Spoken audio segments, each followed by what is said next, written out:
Приветствую, друзья! Планета переживает настоящий хаос. Катаклизмы следуют один за другим. За один день планета получила десятки ударов, и кажется, что природа не собирается останавливаться и только набирает обороты. Это реальность, которую уже невозможно игнорировать.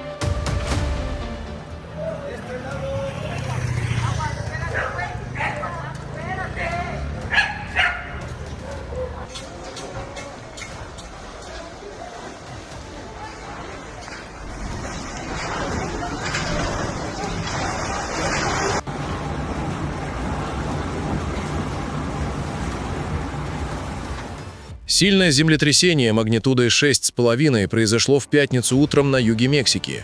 Подземные толчки были зафиксированы в 7:58 по местному времени.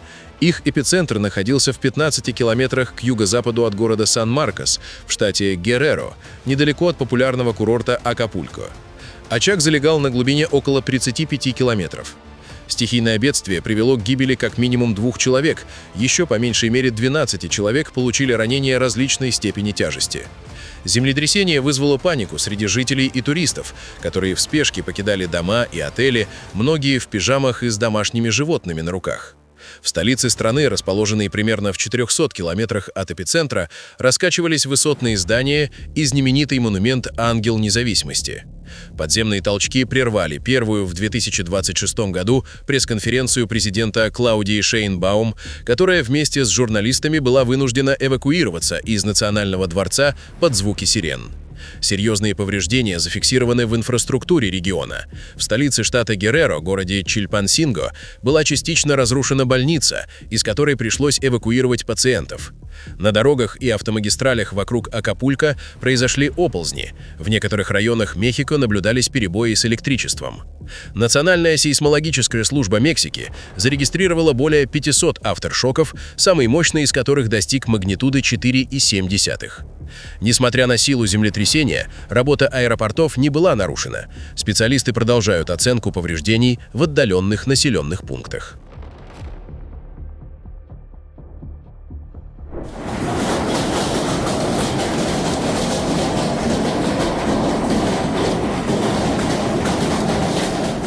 В первый день 2026 года на аргентинскую провинцию Кордова обрушился мощный шторм, принесший с собой ураганный ветер, проливные дожди и крупный град.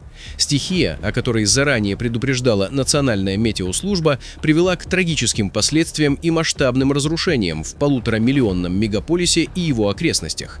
Наиболее серьезный инцидент произошел на национальной трассе номер 9 к северу от столицы провинции. Шквалистый ветер, порывы которого превышали 100 км в час, сорвал с фундамента кабину пункта оплаты. В результате происшествия погиб 61-летний сотрудник компании, находившийся внутри в момент удара стихии. Еще 2 человека получили травмы и были экстренно госпитализированы. Шторм нанес колоссальный материальный ущерб владельцам транспорта. Тысячи автомобилей получили повреждения из-за падения деревьев, столбов и интенсивного обстрела градом. Особенно сильно пострадала открытая парковка международного аэропорта Кордовы имени инженера Амбросио Таравеллы, где сотни машин остались с разбитыми стеклами и измятыми кузовами. В северных районах города, а также в населенных пунктах Вилья-Альенде, Колон и Эстасион-Хуарес-Сельман зафиксированы многочисленные обрывы линий электропередачи и повреждения крыш жилых домов. Для ликвидации последствий непогоды все аварийные службы переведены на усиленный режим работы. Ведется восстановление электроснабжения и расчистка дорог от поваленных конструкций и растительности.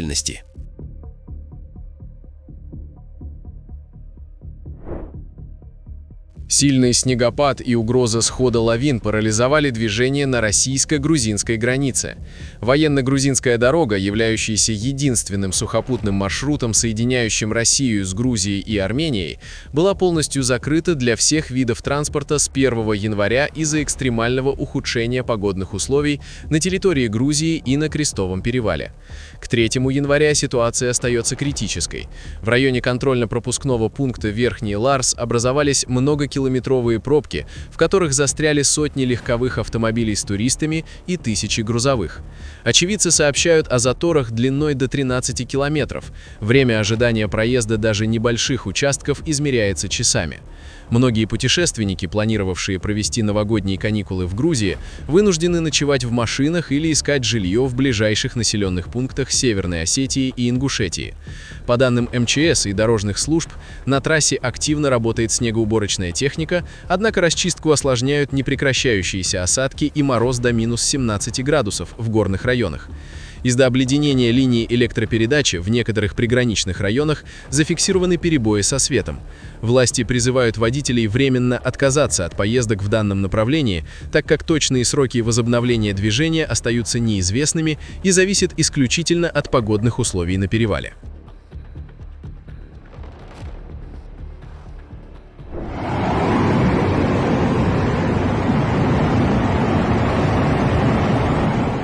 В Индонезии в пятницу произошел мощный взрыв и последующее возгорание на магистральном газопроводе в деревне Бату-Ампар в округе Индрагири-Хилер в провинции Риау. Инцидент на объекте, принадлежащем компании PT Transgas Индонезия, вызвал панику среди местных жителей. Столб пламени после разрыва трубы поднялся на высоту, густой черный дым был виден за несколько километров от эпицентра. В результате происшествия пострадали как минимум 8 человек. Они получили легкие ожоги, еще 2 водителя грузовых автомобилей были госпитализированы с более серьезными травмами. Огонь нанес значительный материальный ущерб. Полностью сгорели или получили серьезные повреждения 4 жилых дома, 5 мотоциклов и несколько грузовых автомобилей, находившихся поблизости. Из-за близости газопровода к ключевой транспортной артерии власти были вынуждены полностью перекрыть движение по шоссе Линтас-Тимур, соединяющему провинции Риау и Джамби, что привело к многокилометровым пробкам. Специалистам газовой компании потребовалось около 14 часов, чтобы полностью локализовать утечку и ликвидировать открытое горение. По предварительной версии, причиной аварии могла стать техническая неисправность или внешнее воздействие в ходе дорожных работ, однако точные причины станут известны после расследования, которое уже начали правоохранительные органы.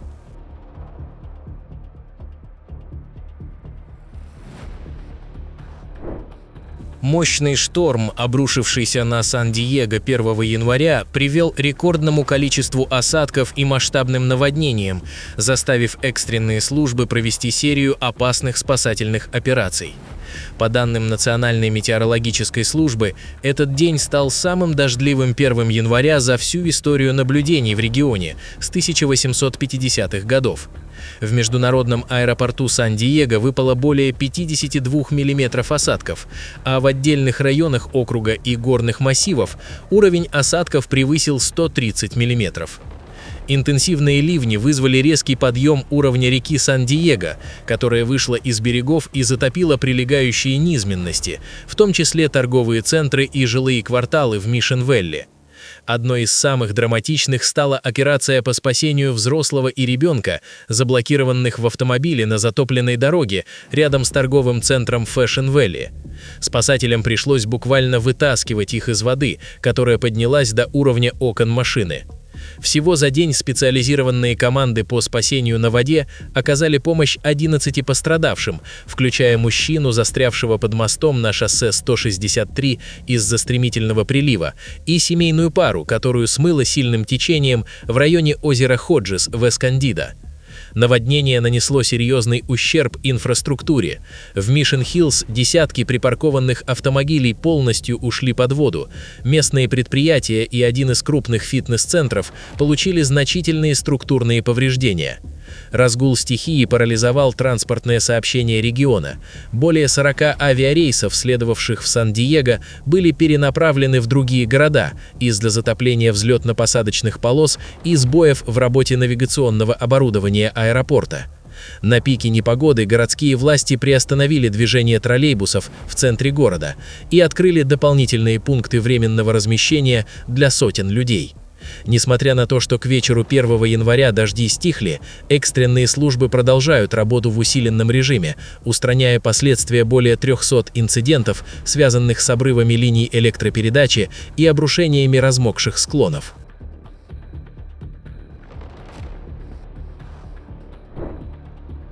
Масштабный оползень произошел в пятницу в округе Барамулла на севере союзной территории Джамму и Кашмир в Индии.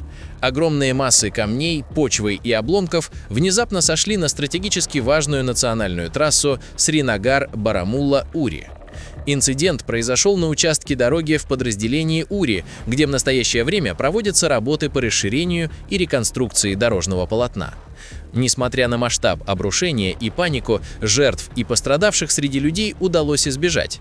Движение по жизненно важной магистрали оказалось полностью парализовано, что привело к многокилометровым заторам. К вечеру пятницы восстановительные работы уже шли полным ходом. Для автотранспорта полиция организовала объездные пути через другие населенные пункты.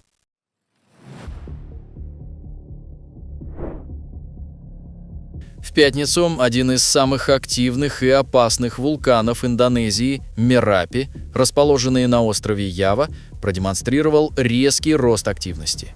В течение дня специалисты зафиксировали серию извержений, сопровождавшихся выбросами вулканического пепла и раскаленных обломков. Во время одного из извержений сошел пирокластический поток, преодолев расстояние 1500 метров. По данным Индонезийского центра вулканологии и смягчения геологических опасностей, сейсмические датчики зарегистрировали многочисленные вулканические землетрясения, амплитуда которых достигала 300 мм. Основные выбросы пепла были направлены в сторону юго-западного склона, охватывая территорию в радиусе нескольких километров от кратера. Власти сохраняют уровень опасности на 3-й отметке, который удерживается на этом вулкане уже длительное время. Жителям близлежащих деревень в округах Слиман и Магелланг, а также туристам, настоятельно рекомендовано не приближаться к вершине на расстоянии менее 5 километров из-за высокого риска схода пирокластических потоков и выбросов лавы.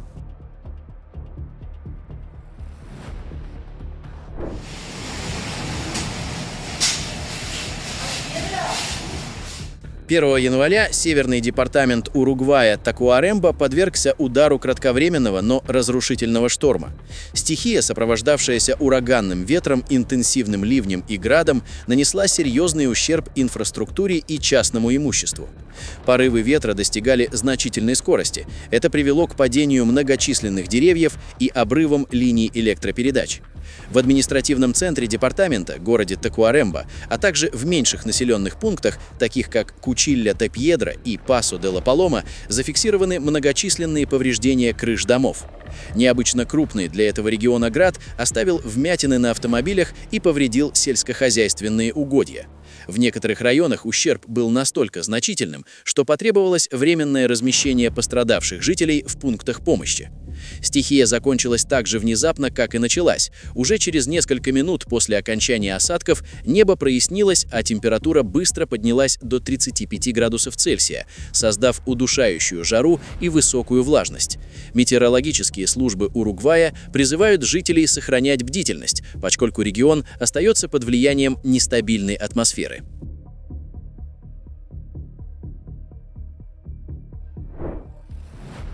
Сильное наводнение вновь обрушилось на город Паданг, административный центр провинции Западная Суматра.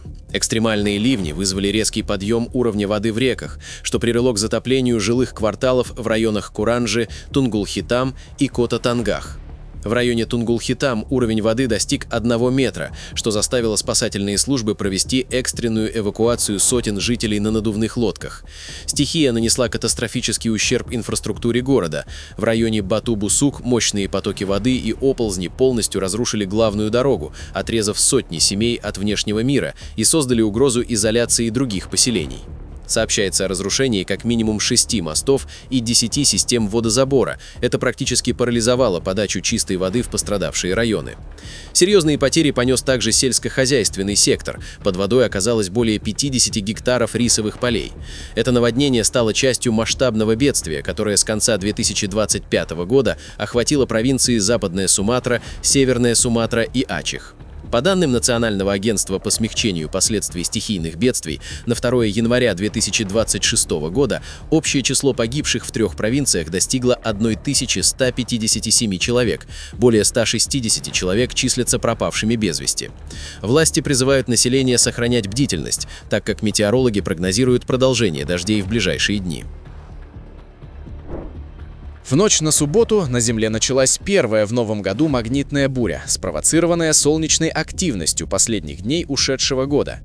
По данным Института прикладной геофизики, около 23 часов по московскому времени 2 января степень возмущенности магнитного поля планеты достигла уровня G1, что классифицируется как слабая буря по пятибалльной шкале мониторинга космической погоды.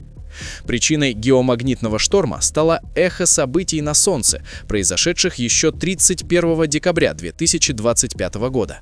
В канун Нового года на светиле была зафиксирована мощная вспышка М7,1, сопровождавшаяся выбросом корональной массы, частично направленным в сторону Земли. Плазме потребовалось чуть более 2 суток, чтобы достичь магнитосферы нашей планеты.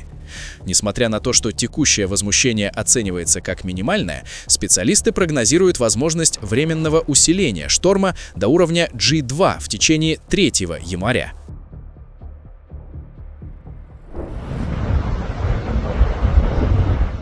В первый день года в Нижней Саксонии на территории Люнебургской пустоши на высоте около 100 метров вспыхнула старая ветряная турбина. Пламя охватило гондолу ветрогенератора, возраст которого составляет около 20 лет. Из-за огромной высоты и сильного ветра пожарные расчеты, оперативно прибывшие на место, не смогли приступить к тушению непосредственно в очаге возгорания. Стандартные лестницы и оборудование не рассчитаны на работу на таком уровне. Спасателям пришлось в течение нескольких часов наблюдать, как установка выгорает до основания. Точные причины возгорания пока не установлены, однако эксперты не исключают техническую неисправность из-за износа оборудования или короткое замыкание. Друзья, на этом наш выпуск завершен. Будем рады видеть вас снова. Подписывайтесь и до встречи завтра в новом выпуске.